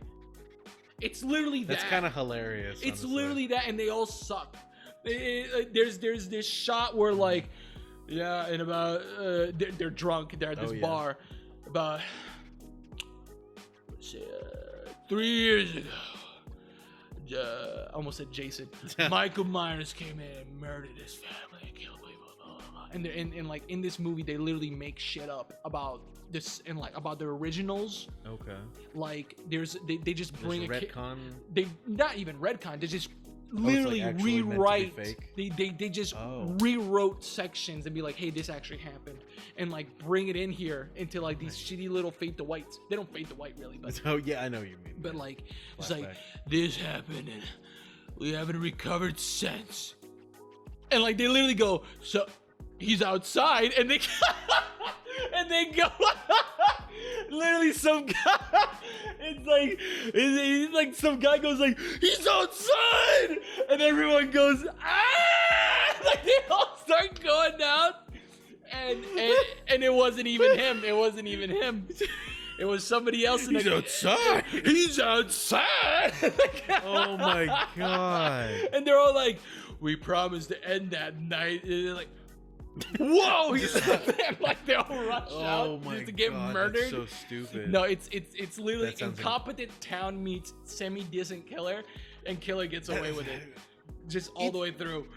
That sounds like a scary movie premise, like literally the scary movie franchise. Like I'd watch that. Wait, wasn't that? No, that was. Did you see Tucker and Dale vs. Evil? No, it's really good. Fucking hysterical. One of the best sequences is like these two like country bumpkins.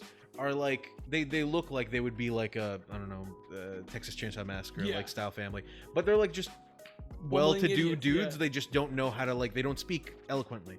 So this like group of teenagers come through the woods and like they're trying to run away. They think that they're like murderers and they try to run away and then they just end up like impaling themselves on like fucking. When he's running and he gets impaled by that spike. Shit like it's like that's what that sounds like. Is that like people trying to evade Freddy or Jason? Whatever is the Mike Myers, the Mike Myers guy. And like running into a freaking like a rake and it hits him in the face. It's portions of that. It's kind of like that where people are like, I fucking hate you. I hate you, Michael. I hate you. And like they go over here, I'm gonna shoot you, Michael.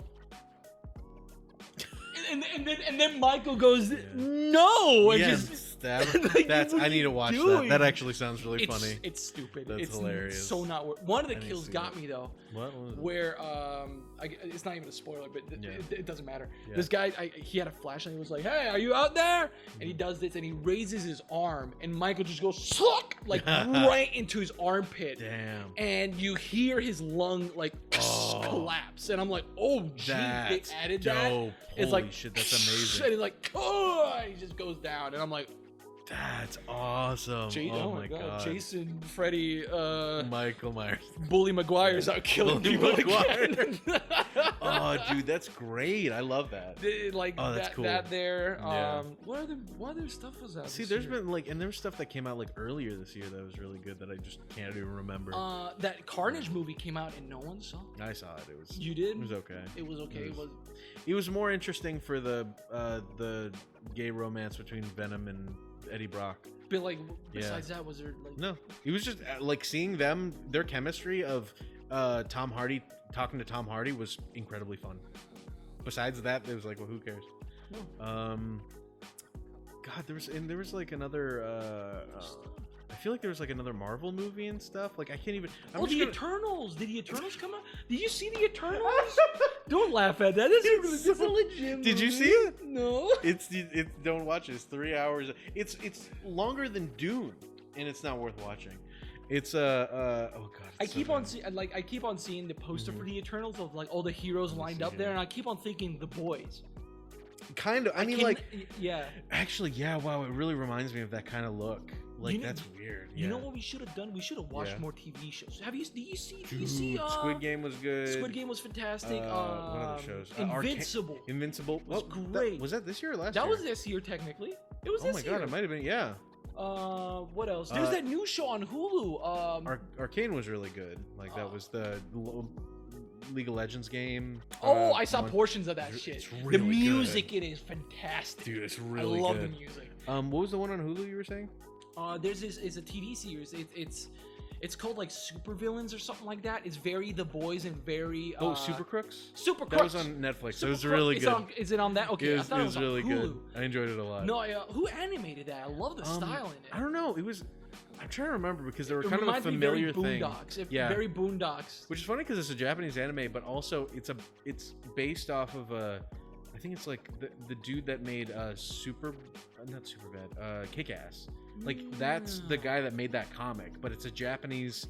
Really? Yeah, it's a Japanese anime and it takes place in America, but it's like really fun. I love that. No, it's about these dumb crooks trying to like literally. It's really fun. I hear it's great. I want to watch it. Okay, let's see what other movies came out.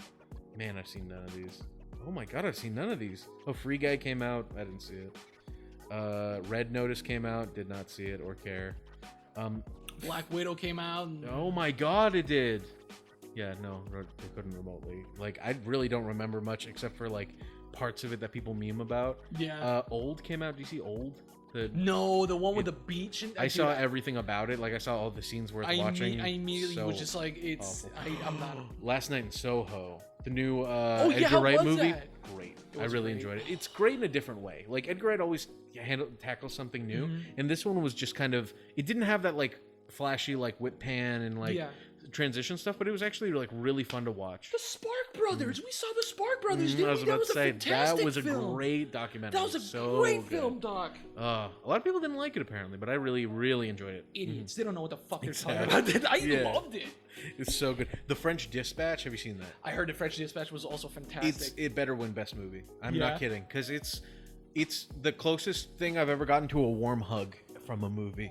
Literally, it's the only time, like, you know, there's recliner chairs. It's the only time where you ever watch a movie and you're like, you have your film brain on and you're like, oh, how'd they light that? It was so perfectly made that I literally like, I was kind of seated up in my chair. It was the only time I ever like was like 5 minutes in and just went, no, really? And just faded into the movie. Ooh. It's perfect. It's what happens when you have a name that you trust and you like, and you're like, I don't have to think. I don't have to worry about this. I think it's his perfect movie. Like it's so enjoyable, and oh my, I can't describe it. I love Grand Budapest. No, it's better. It really is, in my opinion. I think you would really like it. Man, some of these movies I saw. Oh yeah, the new James Bond came out. Do you see that? I saw it and it got pushed back so many times that I forgot it was even a thing. I heard people that like the new James Bond series really liked it. I don't love the new James Bond series, so I thought it was like, well, it's more of the same. Guy? Yeah, but it's actually like it's a pretty good ending for that. So if you like those movies, pretty decent. I miss a dude. I miss a Jeff Bezos that put a laser on the moon. I miss that shit. I just want a James Bond that's so dumb and like doesn't make any sense. These new ones are like, here's a bad guy that wants to take water from starving people. Like, I don't care. So many deep motives and reasons. Yeah, it's when it's the simpler things, you know. It's the I think the universe would be best if 50% people died.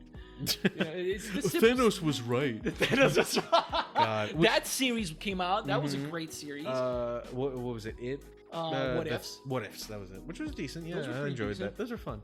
Hawkeye, did you see it? No, you told me it was boring, and I was like, pretty boring. I trust you. Yeah, it's like, it's wasn't Loki great though? Loki was. Oh yeah, Loki, WandaVision, all of those shows. You're right. Invincible did come out. Yeah. How did Loki end, by the way? I mean, spoilers, but do you care? I don't care. It ended with. They're trying to find out who made the TVA. It turns out that it was Kang the Conqueror, but it wasn't actually him. It was a version of him from the multiverse. And that they talked to him and he's just like, hey, I'm like super old. Like, I don't look it, but I'm literally like a million billion years old. I'm tired. I don't care anymore. So either you guys do my job for me and shape the universe how you want it, go for it. I don't care. And it's like Loki and Femme Loki. Or you don't. And you let all the other universes come in, and you let the multiverse happen, and you don't protect the prime timeline or whatever they called it. What we built so much 10 years ago. Yeah, and so he's just like one or the other. And the Femme Loki basically had spent her entire life being like just wanting to kill this dude. Yeah. So she betrays regular Loki and kills him, and then his performance is so good. I recommend just watching the last episode just to get his like thing. Beautiful when we saw it together. Because it's so good. But yeah, he dies, and then all of the timelines split.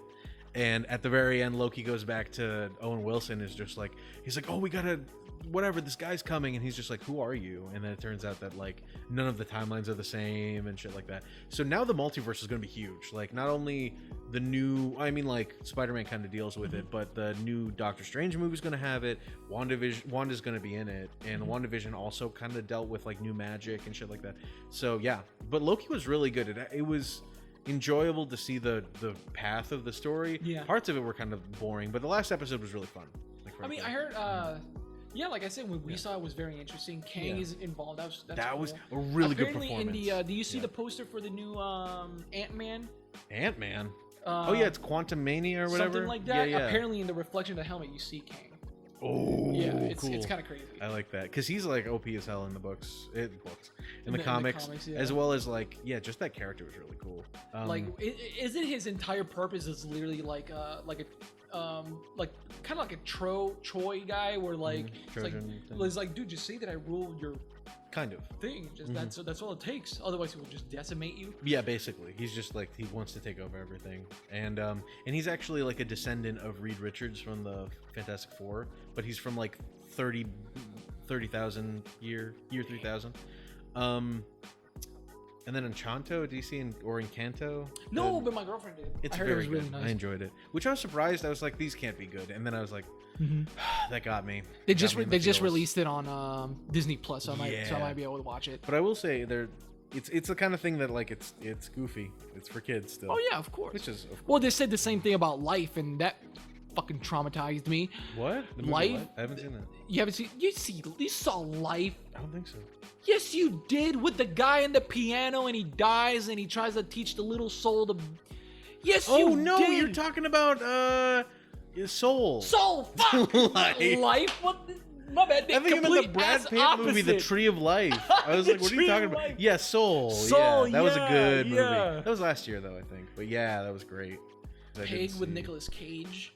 Oh yeah, I forgot. A drama about him literally like, somebody took my fucking truffle pig, and like it's him just looking for his truffle pig. Hell yeah, and I love that. So he plays as a chef. Yeah. But his entire mentality and dilemma is that like, yeah, somebody took my fucking truffle pig. I don't know why.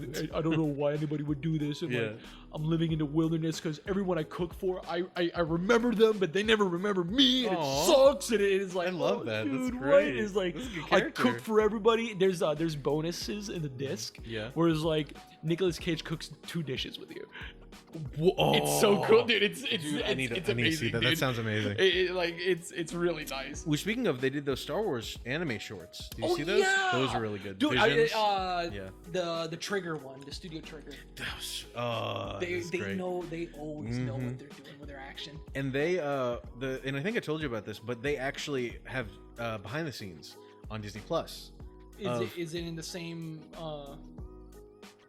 Like they show each of the studios and like why they made the one that they did and how they were influenced by Star Wars. Ooh. It's really good. It's also great. Is it its own separate series, or is it like an hour-long thing? No, they're just like extra features. They're usually recommended after you watch one of them. Gotcha. Okay. But they're so good, as well as it's like a little like self-grading, because like after one of them I'm like, this was influenced by this one Kurosawa movie and this is why, and then they're just like, this was influenced by that Kurosawa movie. I'm like, yeah. So it's really good, as well as it just shows them like why they made what they made. It's really nice. I also like all the cool ideas and concepts that they were just messing around with, like the parasol, sword. That was pretty cool. And people are trying to justify it in the lore and stuff. I'm like, guys, just enjoy a thing. Why try to fight it? You need to watch it. There's one of them that I legitimately am like, this needs to be a show right now. This needs to be a Star Wars anime. It's really good, and I don't know why they didn't like. Or they need to make it into something more, because it's just like really good world building, and it actually has like a lot of good twists and turns. So okay. Let me switch it up, if you don't mind. Okay. Fuck this year. Fuck all this shit. Yeah. What do we have looking forward for this coming up? What does 22? Nicolas Cage plays himself in a movie. That's right. Yeah. I saw that. I saw the trailer for that. And then there's him. Yeah. I mean, there's. Wait, there's a new Sonic movie coming out. Oh, that's right! I saw the trailer for it. It looks so good, dude. It legit looks like a fun, awesome movie. I have never watched a trailer and been more like you know when you see something really like a cute puppy and you just want to squeeze it to death? That was literally while I was watching. I was just like, this is the most amazing thing I've ever seen. Give it to me now. You want to grab it, you just want to go, yeah. Because like seeing Tales of Sonic on the plane on the tornado, and then Knuckles showing up, and like, oh, dude, great voice acting for them too. Like Tails sounds awesome. Tails is like the OG voice actor, or the current voice actor for Tails. That's why I was like, dude, they sound amazing. He's really good, yeah. To me, Knuckles didn't sound like Idris Elba. Idris Elba. To me, that just sounded like a bad motherfucker. Just like, dude, that doesn't look like I need your shit, dude. Get the fuck. Yeah, and that became its own meme. As well as I love there was a meme that came out that was just like Idris Elba. Like somebody said on Twitter, he's like, "Did you want to make the Knuckles voice sexy?" He's like, "Nah, I didn't do that." And then it's like, watch the trailer. Well, that was a fucking lie. That was a lie. Yeah.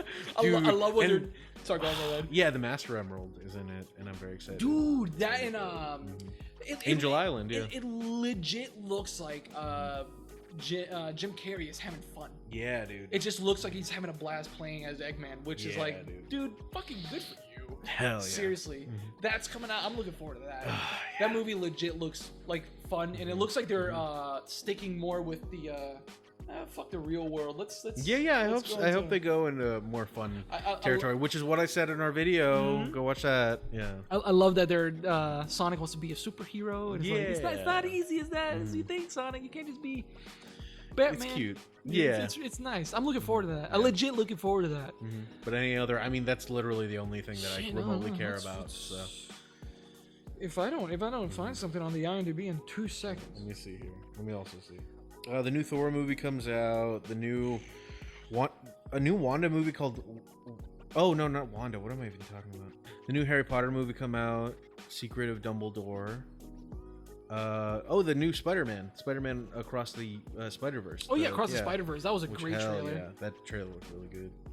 Morbius comes out. No one remotely cares. No one gives a fuck. And you know why? Why? Because one.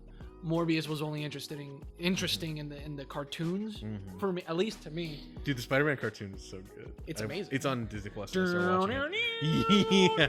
Radioactive Spider-Man. Radioactive, like dude, it's so good.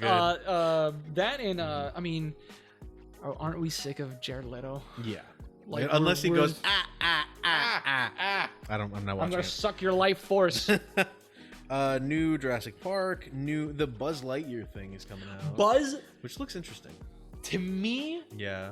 To me, to you, that looks like the Interstellar that I would have like. Actually, yeah. That to me, it looks like, how can I say, a prettier, nicer Interstellar. Yeah. Where like this is about space exploration and we're gonna go out and look at aliens and stuff like that. I hope it kind of has to do with the cartoon, the Star Command one. I remember that was really fun. I had a crush on that blue chick. Yeah. She was hot as fuck. I mean, how can you not? I'm thinking like it's more. I want to see him just like. I want to explore galaxies. I want to see all these things. They made him look so handsome and pretty too. Everyone there. I love the art style that they did with it. And then the new Batman.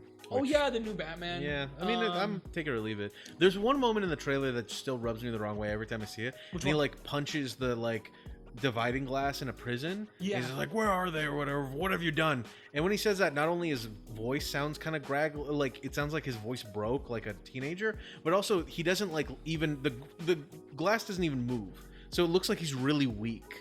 And I'm like, this is kind of sad to see. Like a Batman do. Maybe it was his second take and he hurt his hand on the first one. In which, I mean, like, it makes sense if he's supposed to be, like, weak in the shot to be like, you have no power. But at the same time, it's just like, oof. Yeah. Oof. Like, so, yeah. Do you ever think, like, filmmakers are ever like, okay, so we're shooting this scene, right, but let's shoot this shot specifically different for the trailer? You ever think? Oh, yeah, totally. I mean, like, why not, right? Well, and I don't even know if that was a teaser trailer. That's when they usually show that was in the teaser trailers. Because that's, like, opposite takes and stuff like that. But I don't know. I mean, they might have, but how do you feel about the whole movie being shot inside the desert scene in 2046 or whatever, Blade Runner? Like everything looks just super dark, super saturated, like orangey, just haze everywhere. Yeah, that's what it looks like to me. Nothing wrong with that, but like it's like, damn, that's a lot. Also, jeez, like man. I think the Batmobile looks dope. I do really like that. I like that they're like taking a different muscle car for each one. Yeah, they're like, okay. So this one looks like a Mustang or whatever, and I love that. Do you think it's part of the movie? Is like I crashed the first one. Dude, yes. Are you kidding me? Oh, as well as Andy Serkis is supposed to be Alfred. I'm like, yo, hell yeah, why not? That's cool. Who cares? Let's do it. I love that. How do you feel about his raspy voice? It's okay. I mean, I think Robert Pattinson's a good actor, and so I'm curious what he's gonna do with it. But yeah, I mean, it's to be seen, I guess. So here we go. I got colorful image here. Ooh. So we got Black Panther 2 apparently. Which I actually don't know if that would come out. Antlers comes out. That's not true. Antlers has been out. Thor: Love and Thunder. Death on the Nile. I don't know what that is. That's the new like Poirot. Remember A Murder on the Orient Express? That came out a couple years ago. The movie that bombed. Yeah, there's another one. Oh, great! Yeah, it has Gal Gadot in it. Awesome. Yeah. That new Doctor Strange movie. That's coming out. The Book of Gucci. House of Gucci. My bad. I thought that already came out. Did it? I didn't see it. I kind of want to see it though. Venom. We already talked about that. A lot of movies. Turning Red is coming out. The one about like girl that turns into a red panda, and it's a Disney movie. It looks really cute. As well as I love coming of age stories where somebody turns into either they get superpowers or they turn into something gross, like Metamorphosis style. Apparently a Hocus Pocus 2. I mean, they made a new witches movie that was bad 2 years ago, and they could just stop. This is my favorite poster. New Jurassic Park poster is a mosquito on a dinosaur. The mosquito on the dinosaur, iconic shot. It's just a gray dinosaur. Orange sky. Minions Rise of Gru. Black Adam. Oh shit, is that next year? Apparently, according to this. Dude, it's about drive. It's about power. Oh yeah, that's right. It's The Rock, yeah, dude. I'm about it. And the new Shazam should come out soon. Yeah. All I'm seeing is Marvel releases, man. But I want to see more David F. Sandberg. I really like him. David F. Sandberg. Yeah, movies. dude. I love that. No, but yeah. I mean, we have none of the art house stuff has been like I don't think announced really. What? That Roger Ebert movie. Are you serious? Is it gonna be a Roger Ebert like? Roger Eggers or whatever his name is. The movie is called The Viking or something. The dude that did the Lighthouse and shit. He did The Lighthouse. He did. Did he do The Witch or The Witch? Yeah. What is it called? Vavitch. The Vavitch. Yeah, but it's a Roger. Okay, I'm into that. No, it's not Ebert. Is it? It would be so funny if he just keeps like making the aspect ratio more narrow, so this one's like no, that's not happening. Ratio. That's not happening. Dude. I would love that, dude. But no, he's releasing a movie. Okay, and it's about the Vikings. You said? Very Norse mythology where, how can I say, kid literally. This is in the trailer, so it's not really spoilers. Sure. Kid is like, oh, I love my dad. My dad is the king of the Vikings. And dad gets fucking his head chopped off. Oh my God. And then suddenly this small little kid, like he goes through a life journey of like I'm like it starts off with him saying like he's like running away the kid is running away covered in blood, and he's like, I'm gonna avenge my father. I'll get the kingdom back. Avenge my father. Get the kingdom back. Like he's saying that, and then it cuts to him rowing a boat. I've seen that. Yeah, I saw that. Yeah. Avenge my father. Get the kingdom back. That was the moment. Oh, dude, this guy's. I cannot wait to see that, dude. He takes out a guy on a horse. He's like, that movie's coming out. Anything by that? I forgot his name. Yeah, he's great. No, I know who you mean though. Oh man. Yeah, this year, I don't know. It seems like it'll be good, and I feel like TV shows are kind of taking over. Like Squid Game was enormous. Squid Game was massive. It was pretty good. I enjoyed watching it. But it's so funny because the beginning is like, oh my god, this is so cool. Mm-hmm. As it goes on, it gets pretty formulaic, but it's still like its own kind of. It's funny how much everybody's like, wow, it's a battle royale. I'm like, oh, you mean like Fortnite and every other game we've been playing for 5 years? Literally. Like that's why it's popular. Like it's funny when people like misunderstand what side of the meme we're on now. Mm-hmm. But I mean, like it was, as well as like I heard people just being like, wow, it's so interesting. I'm like, have you not watched any like Bong Joon-ho movie or something that's like about the same thing? Any film about classism anywhere, like seriously? It was good in its own right. I just like, it's the kind of thing that I'm like, I'm glad people are getting into this. I'm glad people are getting into like that really kind of messed up class warfare style, you know, movies and shows. It's becoming I don't want to say relatable, but it's becoming a thing. I mean, they've been more relatable now. Like, I feel like they're just being, how can I say, the stories are just a little bit more thought out. Mm-hmm. It's not just like, I hate the rich. It's not like that kind of shit. It's more like, it's like, here's the system we're in. Here's the system that we're in. Hey, congrats. Oof. Yeah. How can I say? And if you kill enough people, you get rich. If you get enough, if you can get away with it, you can do it. That's what it is. Just kind of. I was about to psychoanalyze the damn Squid Game. Yeah. Which is the Squid Game. Yeah. But Crab Game. Crab Game. That's where it's at. Good for that, dude. Good for Danny, like, making that. Like, that thing is so fun. I've never heard so many kids say the N-word. Wait, so who made the game? Danny, he's a YouTuber. He like, made it in 2 weeks. He made Crab Game? Yeah, that's how it got popular. Holy shit. And it's like, he's like, I made a my favorite thing to do is play the game and just be like, dude, this is like just like Squid Game. Have you guys ever seen Squid Game? You guys ever play like Squid Game? Shut up, you bitch! And exactly. Shit that happened in the game too. And it's so funny because like every time everybody's like, yeah, it's based on Squid Game. I'm like, I don't think they could do that. They don't get the rights, dude. Yeah, this is illegal, bro. Yeah, that's illegal, dude. Have you? Hey, dude, this is the glass bridge. What the fuck? They can't do this? Yeah, he's like, dude, this is just like Squid Game. Love it. Love it. It's so good. But yeah, I think we got a pretty cool year coming up, and that I'm excited to just be alive at this point. I think I think we've both kind of gotten to that point where it's like, let's just chill out. Life is hard enough as it is. Let's just enjoy ourselves. Everybody at home, I hope you have an incredible 2022 and had a good 2021, and just take it easy. Seriously, stuff's hard. If anything, this should be like I don't know. I don't want to say like this next year should be a year of looking back and learning everything that happens. Like, do we really want to look back to this though? I think this year the chains are off. Yeah. Release the chains. Like take them off, but stay where you're at. You know what I mean? Like just go. Yeah. I can get comfy. Just like do that. I think get comfy is good. Or just make, I don't know. Hopefully, I hope for everybody all the time that like you can do your passions but not get burned out. That's the main thing. Is that what? So it's what we've all realized through COVID is just that like trying to stay sane currently and also pursue like your passions and provide for yourself and your family is really hard.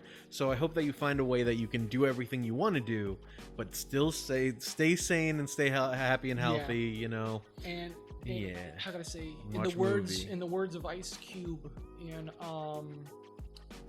almost said "Don't Be a Menace," the movie that's supposed to be a parody of it. Yeah. Boys of the Hood. Yeah. It's a bad day, not a bad life. That's very eloquent for Ice Cube.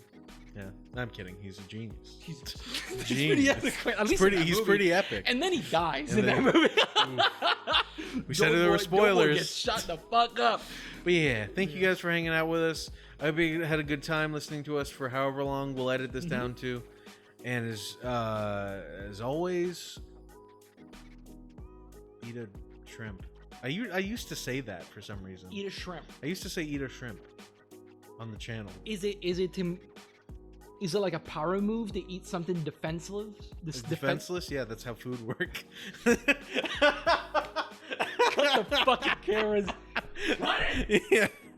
You gotta be a Sigma male, dude. Sigma male grind set. Bro, I'm on that Sigma mindset. Eat drywall and drywall? and make NFT. That's all. Oh shit.